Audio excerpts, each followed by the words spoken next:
divided by colonial powers. There was no else in the world left to be conquered or divided by colonial powers. This is the time when Zionism comes to rise. Zionism comes to look for a state when everywhere else in the world is already dominated. Thus, in order for Mr. Herzl to get a country for Zionists, what he did was to attach himself to imperialism, British imperialism in this case, quite specifically. Of course, as an African who suffered under the heels of British imperialism, I can have no love for it, and certainly I cannot love anyone who attaches themselves to it and attaches themselves to it for the foundation of a state and then call this a liberation movement. Liberation movements fight against imperialism, not with it. Clearly here. Yes.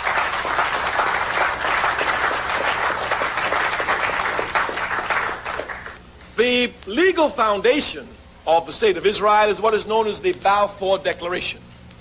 This declaration was issued in 1917. A man in the government of Britain named Balfour wrote a paper and promised the Jews a national home. The national home he promised them was an area which Britain was colonizing, Palestine. Palestine didn't belong to the British, just like Ireland doesn't belong to the British, even though they have troops there.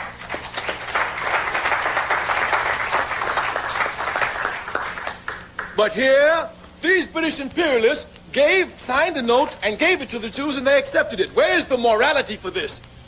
If you say that Israel belongs to you, then you don't go to a thief to get Israel, you go and take it.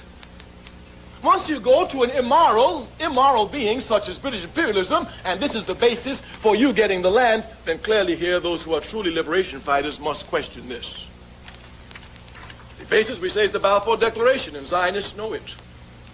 The Zionism is certainly not a liberation movement because it never fought against any imperialism. As a matter of fact, today, Zionism is the baby, child, and infant protector of imperialism in the Middle East. It carries out the interests of American imperialism. As a matter of fact, Zionism and American imperialism is like this. If our tax dollars would stop giving money to Israel, the state would sink tomorrow.